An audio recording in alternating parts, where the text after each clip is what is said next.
Bismillahirrahmanirrahim. Assalamualaikum warahmatullahi wabarakatuh. Alhamdulillahirabbil alamin. Allahumma sholli ala sayyidina Muhammad wa ala ali sayyidina Muhammad. Semoga kita semua diberikan Allah Subhanahu wa taala kesehatan dan rezeki yang berkah, diampuni dosa-dosanya, dipanjangkan umurnya, hidup dalam kemuliaan, dan akhir hidup husnul khotimah. Amin ya rabbal alamin. Sahabat khairah yang beriman dan dirahmati Allah, salat duha merupakan salah satu dari sekian amalan sunnah yang senantiasa Rasulullah Shallallahu Alaihi Wasallam kerjakan. Bahkan beliau menganjurkan kaum muslimin untuk mendirikannya. Ulama mazhab Syafi'iyah berpendapat bahwa hukum melaksanakan sholat duha adalah sunnah muakkad. Kesunahan tersebut berdasarkan hadis yang diriwayatkan oleh Abu Hurairah, yang mana wasiat Rasulullah kepada sahabat juga ditujukan kepada seluruh umatnya. Namun, saat kita mengerjakan sholat duha, untuk lebih berhati-hati, bukan pahala yang akan didapat, tetapi justru dapat berdosa. Hal ini sesuatu yang sangat kontradiktif. Anda ingin mendapatkan pahala, Anda ingin pula mendapatkan kebaikan-kebaikan dari sholat duha. Karena sholat duha itu adalah amalan para awabin, orang yang suka bertaubat, amalan Nabi yang selalu dikerjakan dan oleh para sahabat-sahabatnya. Sungguh luar biasa manfaatnya jika diungkapkan.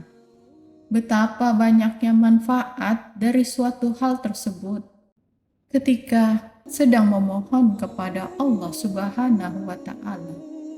Namun, jika kita sembarangan mengerjakan sholat duha tanpa memperhatikan waktu yang diharamkan untuk sholat, hal ini perlu kami sampaikan. Yang pertama, tentang hal yang dilarang sholat duha. Namun, sebelum melanjutkan, saya mohon tekan tombol subscribe dan nyalakan loncengnya untuk mendapatkan video bermanfaat selanjutnya dari channel ini. Bagikan video ini ke teman-teman dan keluarga Anda, karena sebaik-baiknya kalian adalah orang yang mempelajari Al-Quran, kemudian mengajarkannya ke orang lain. Ada 3 waktu sholat duha yang Rasulullah Shallallahu Alaihi Wasallam melarang kita untuk melakukan sholat duha. Aturan ini tercantum dalam hadis berikut. Yang pertama adalah ketika matahari terbit tidak diperbolehkan sholat duha. Di waktu ini hukumnya haram dan berdosa. Yang kedua adalah ketika matahari tepat berada di tengah-tengah cakrawala hingga bergeser sedikit ke barat. Jadi, yang kedua, kita pun dilarang sholat duha ketika matahari terbit berada di tepat di atas kepala kita. Jika kita berdiri, bayang-bayangan kita berada di tepat di atas kepala kita. Itu juga dilarang Allah dan Rasulullah untuk mengerjakan sholat duha. Yang ketiga adalah tidak diperbolehkan, yaitu ketika setelah selesai sholat subuh atau sebelum matahari terbit. Itu juga setelah sholat subuh tidak diperbolehkan. Poin yang ketiga yang perlu diperhatikan, antara setelah sholat subuh sampai dengan matahari terbit. Itu juga tidak diperbolehkan, meskipun waktunya itu masih cukup. Misalnya, Anda ingin berangkat pagi-pagi, sudah melaksanakan kewajiban sunnah yang dianjurkan Nabi. Tapi waktu seperti itu haram hukumnya.